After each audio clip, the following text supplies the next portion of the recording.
an Salah múntóireachta a chur os fógóir a ríis mar is feib anhhuair atá agan faoi láthair san scoilna in Éireann agus is feib atá ag dul in nonas mar a dhéanann an tara aon rud faoi. Thanks very much for coming to the launch of our policy proposals on teacher supply and the teacher shortage. This is a major problem that I and Fianna Fáil have been highlighting, and indeed my colleague Fianna and Robbie Gallagher in the Education Committee highlighting for some time.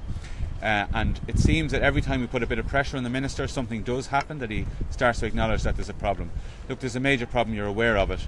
We have a severe shortage of teachers, particularly at second level, in the area of crucial subjects like Gaeilge, science subjects, languages, home economics. But it's a problem that goes through the range of teaching subjects. At primary level, the problem is really exemplified particularly in the lack of substitute teachers. So if teachers are out sick, or if teachers are on leave, or if teachers have to go to continuous professional development, there is a problem in finding and retaining a substitute, or maternity leave, for example. It's a huge difficulty. Now, less than a year ago, the Minister said that he didn't identify any problem with this, and still the Department were saying the same in January of this year. There was a report from the Teaching Council on teacher supply finalised in December 2015, and took repeated Dáil questions by me to have this published in June 2017. The Minister last October said he was going to get homemakers into college to let them become teachers. Now that idea was dropped immediately, and it wasn't really taken seriously, I think, even by the Minister himself. We had a motion in the Dáil last January, where the subsequent to that, and there was pressure on the entire Dáil supported that apart from Fine Gael and the Independents, subsequent to that the Minister did announce a slight expansion in the number of undergraduate programmes to train teachers, and that was something that we'd proposed in our motion. But we feel that further pressure is necessary to make sure the government get real about this. Look, the primary reason that we see is the issue of pay equality and pay inequality, and we think that the government really needs to act on that. Fianna Fáil forced the government to produce a report through legislation. A report was published there a number of weeks ago in relation to the costs of it.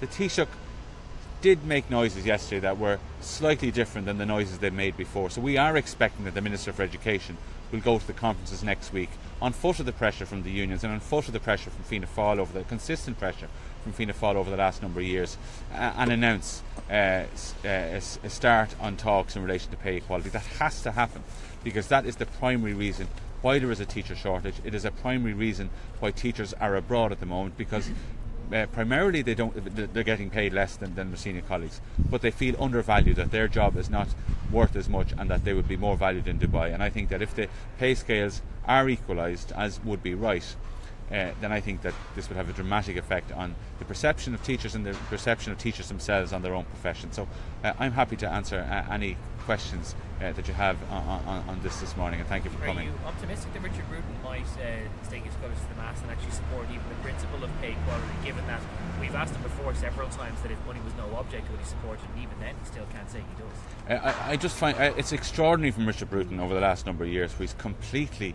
rejected any attempt to even support the principle of it. That really, it's a sort of principle, who could be against it? You know, that you would pay people on the same pay scale. We're not looking for the same wages for a newly qualified teacher and a teacher with 35 years experience. We're looking for the same scale, and that's not there at the moment, and that's what teachers are looking for.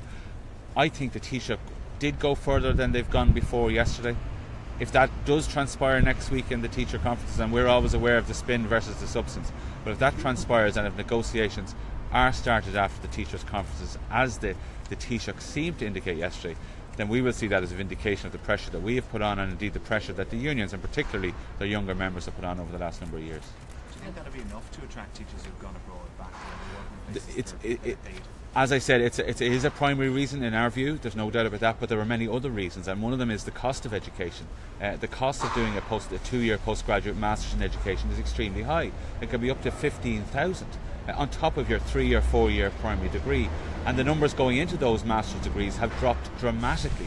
You're down, there were 3,000 I think in 2011, it's down to about 600 have applied this year. Now actually Richard Bruton did agree with me in principle that he had difficulties with the cost of it, but there's been no action taken on foot of that. And I think a full review, he's talking about quotas, for the subjects, and I think that would be welcome. And that actually could be, if you brought in quotas in terms of the subjects, and the government saying, well, we need this many science teachers and that many Irish teachers, that could actually help with employment prospects for teachers as well, because in some areas at the moment there are too many teachers in certain subjects, while in the majority there's not enough. So there's a range of other factors there. At primary level, we want substitute supply panels brought in.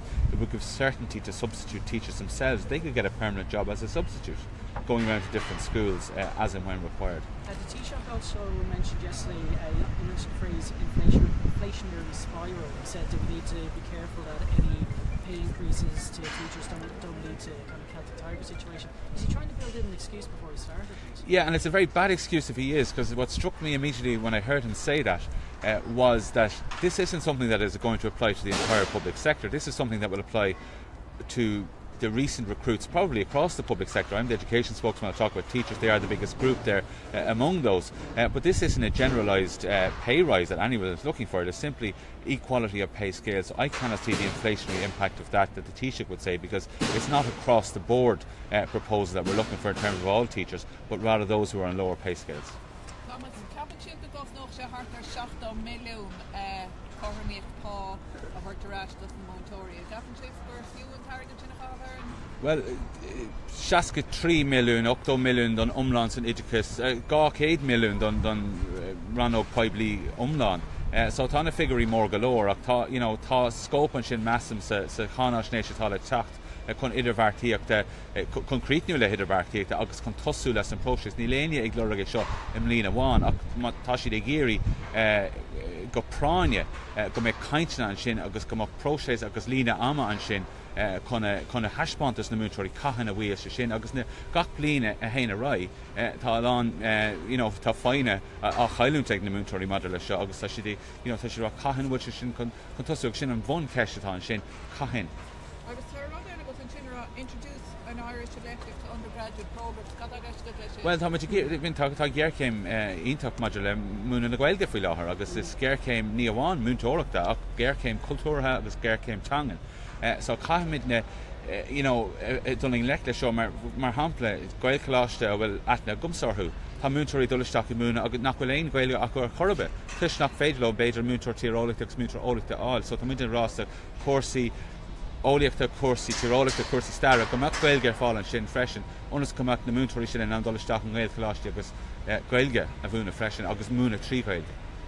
Thomas, on a different issue altogether. Can I just, Cormac, if there's any other education question, I'd answer them first if that's okay, but I'm more than happy to answer any question, Cormac. On that issue of pay equality, I know you were talking about Australia there. Yeah. Am I right in thinking you're saying you would agree it might cost 60 or 70 million for teachers, but 200 across the public sector? So in which case, would you prioritise the restoration of teachers' pay first and then the wider public sector? Well, what I'd say is that we would prioritise all workers across the public sector. That's the truth. I'm the education spokesman, Carl, as you know, and I have focused on teachers as part of my role. Apart from anything else, they are the biggest group and were recruited throughout the recession because of the demographic situation. We needed more teachers to cope with increase. There wasn't any generosity on the part of the government. They were simply needed. Otherwise, we would have had classes of 35 to 1 on average or 40 to 1 on average. So they're there. They're the biggest group. They also have been the most vocal, and their unions have been very vocal as well.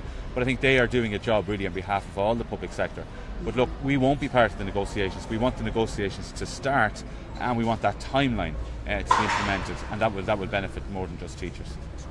Given what you said about Richard Bruton there, are you saying that you're worried he's not on top of this because of what he said about inflation and about bringing in unqualified people to teach? Well, Richard Bruton, on the whole issue of teacher shortage, Richard Bruton has not been on top of this because he has denied the problem. His department denied the problem as recently as January. Last May he said there wasn't even a problem with substitutes at primary level. This is all on the record, so he refused to publish, for I don't know what reason, the report on teacher supply, which was on Jan O'Sullivan's desk in fact in December 15, and I had to raise it twice at priority questions in the Dáil. It was finally published in 17. An awful lot of time was lost. The Teaching Council themselves were to have a forum on this in May. Around the time our motion was brought forward in the Dáil, they brought forward their meeting as well, and I want to keep the pressure on because this is a major crisis. I mean, there are children out there being taught by unqualified people wholesale across the school sector. Yeah, at the end of the day, education and schools are the bedrock of our democracy. And if we want to have a better society and a better democracy, we have to invest in education in our schools and in our teachers. The children in our country deserve to have the best teachers that they can have, and those teachers deserve to have pay equity without a shadow of a doubt. I think Keshin, Ella, or Nidicus, any other education questions? If not, I'll go to Cormac. On the relation to the strategic communications unit, what's your response to the effective scrapping of the unit, and would you also expand on your concern? It's not scrapped. Yeah, okay, so it's not scrapped. What you've got to learn with this government, I think, look, the media were fed a line yesterday, for example, from Simon Coveney. There was no filter whatsoever put to it. I think that wasn't their fault. But I think on the STU as well, you've got to apply a filter. Read the report. It says that the existing spending commitments will be reallocated to the tune of 2.5 million on not what the report describes as non-contentious matters such as Brexit and Healthy Ireland. Now, I haven't seen any of the ads for Brexit. I don't know what information they could be giving, but the Healthy Ireland ads were really self-promotion by the Taoiseach up in Croke Park. That's what it was. It was promotion for the Taoiseach. It didn't give any information as to healthy foods or anything. It was like, as in Leo Varadkar, great. So that's our biggest concern, that this hasn't been scrapped. It's 2.5 million, still will be spent this year. We want to see the end of this. There's been a lot of deflection this morning, and what we do know about the spin unit, everything about it has been spun. From the very start, we were told it would cost nothing. That was spin. So when they say that it's dead, we think it may well be spin as well. And if you read the report in detail, I think it gives us some grounds for that too. So this doesn't satisfy the motion was put down a couple of weeks ago to disband? Well, the motion wasn't put down by us. We've called for the scrapping of the unit. Sinn Féin seem to think that it has been scrapped, but if you read the report, they're still going to spend €2.5 million on spin, on ads on Facebook, on Twitter, on YouTube, on bus shelters, and that is extremely concerning for us. Just on the second matter, the 8 amendments, obviously there's some reports in today that Simon Harris was saying yesterday that he wouldn't be opposed to some form of citizens' assembly being put in place in the future if there would be any change to the post-referendum law. Your response to that Thomas and Mike? Secondly, Robbie, obviously you were in the Shannons last time. You voted against the referendum bill itself. You might want to expand on that. Yeah, I'll answer that first. The question is put first. I'd have no reaction to that until I see it in detail, because, you know, there's been a lot of stuff. I think we're better off, and this issue is so sensitive. It's everybody's personal view. So I think, you know, we respect everyone's views. We don't criticise anyone, and I don't rush out. I took a different exception to that yesterday because I didn't think it was anything to do with the abortion issue. This 2/3 majority, that was just simple mistake on the Constitution, and an unforgivable mistake, really. But I think on any proposal that he's putting forward, that Simon Harris as the minister is seriously putting forward, I think that it's incumbent on all of us to look at them seriously and to examine them properly. Other ministers speaking on issues not within their own brief is a different matter, but I think I'll be inclined to look at that very, very carefully. I think fundamentally, I think the Dáil is the place for it, but look, you know, the Citizens' Assembly did its work this time. By the way, their proposals have not been brought into force by the government. They've been changed by the committee and then changed a little bit by the government again, so we'll see, like, you know. I think I agree with Thomas in relation to this. At the end of the day, consultation is very important, and to me the most important thing is that we have a referendum and we allow the people of Ireland have their say, bearing in mind it is a very sensitive, a very emotive subject, and people have very different views in relation to it. The important thing is that we have the referendum and that we abide by the result of that referendum. I think in terms of looking at further assemblies down the road, it's certainly worth consideration, but I don't think it should muddy the waters at this point in time in relation to the upcoming referendum. Yeah, just I suppose, as Thomas outlined earlier, this is a very complex, very private, very sensitive issue for us all, and many of us are challenged in relation to it. I welcome the opportunity now that people will have a say. I think it's important that people be given time and space in the privacy of their own homes to decide how they're going to vote, and I fully respect whatever decision we arrive at. I have made my views known. I know many people will not agree with that, and that's fine also. I think it's important that we have a debate that we're respectful and tolerant of other people's views, and I look forward to us having a sensible and calm debate, and whatever the people decide thereafter, we will get on with that then. Fiona, you favour repealing the 8th Amendment. Do you think that Simon Coveney's interventions over the last couple of days are adding confusion to the yes side of the campaign, and do you worry that that's jeopardising the yes vote? Yes, I am in favour of repeal. I myself have struggled around the 12-week issue. So, as a person, leaving aside Simon Coveney's political position, I can understand how, as a person, he's having difficulty with this. However, as Taoiseach of the government and the government that have, proposed the referendum and looked at the wording, I do feel that they should have had more, collaboration in relation to what they would agree. So I do think it has added certainly some confusion, and obviously, as we know now, his suggestions were unconstitutional anyway, and certainly won't bring any bearing. But I think the last few days the waters were muddied and they didn't need to be. Thomas, with your solicitors hat on and on that point, and there's talked about maybe looking for the AG's advice on what might be proposed as a means through which future changes could be brought. Isn't it the case that anything the AG could recommend would have to be non-binding anyway, because you can't legislate for a citizens' assembly in a current law? No, you can't. I was just listening to the radio yesterday. I mean, it wasn't even the issue of the 8th Amendment that I was engaged by at all. It was simply that the Taoiseach of the country could come out with a proposal that was just so blatantly obvious to anyone who served in here that it couldn't be done, and that the Constitution could not be clearer. And it offended me, actually, and I think offended a lot of citizens that the Deputy Prime Minister could come out with something like that. I don't know whether any of you watched it in America at the weekend. It was on YouTube. Chris Wallace, the Fox News anchor, schooling the Secretary of Treasury and the Constitution on Supreme Court decisions, because he was talking the same kind of waffle. And I think it's, we need to, when we make pronouncements, and when I come out on Teacher Supply, and I expect to be challenged by all of you, I can't just drop something into the media and then, oh God, I never thought of that. You're there to question us. I think it was up to us to question this sort of waffle from Simon Coveney yesterday. The issue is too serious, and I made no criticism of his change of view on the substantive issue, none whatsoever. But coming out with a waffle like that, I think is offensive to people. Because we saw in the Shannon referendum how valuable people find their constitution, how they treated it as a sacred document for them. But on that point though, yesterday Simon Harris, when we spoke to him afterwards, tried to kind of cover over the tracks and tried to play down the extent of the error. But he supported it in the Irish Times on record. By saying that they would ask the Attorney General to offer some advice as to the vehicles through which a Citizens' Assembly or another Oireachtas committee through which future changes might be broached. But again, that has to be non-binding, doesn't it? Yeah.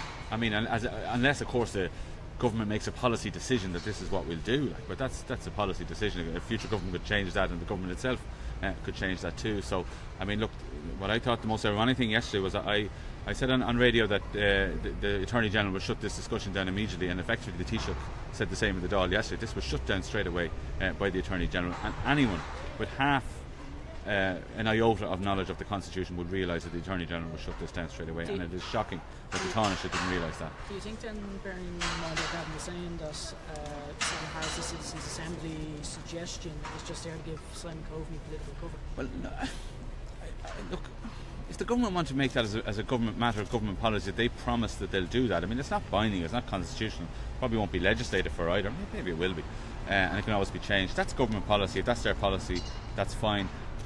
Our starting point has always been that the Dáil is the Citizens' Assembly, and I suppose in terms of the previous Citizens' Assembly, we still haven't got referendum on the various issues that we discussed down there in Malahide. At that time I was on it myself for a lot of the time, and this particular Citizens' Assembly, they haven't taken all the recommendations from that either. They've changed significantly when it came to the Oireachtas Committee. So I suppose my starting point would be the Dáil, but as a party we haven't discussed this. So I can't speak on behalf of Fianna Fáil on that particular point, so we'll have to wait until the proposals are actually fleshed out.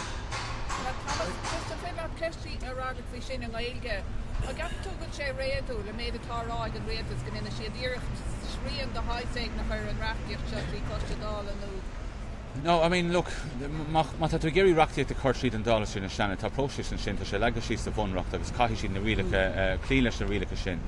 Mata she geri rudda ra, mar fullest the realtish, Danimid and Russia, is fade like cred no no credit shin, like gach policy realtish. So Nilane's sort of nask larger iteration agus an process is fade la realtish elogs and realtish show on policy shin ahru. So I mean, by Dini vote all Aaron Tugra Taos a gore, so reference which the Giri on last shin of Wintermachus and Monrocht, August freshen Aaron Rakti because Bay Rakti that Lagashis Aku Eganam Kana as a reference. People of Gahoria on for all of Shin Motherlesh on Doreg Shopkins. Thanks everyone. Thank you.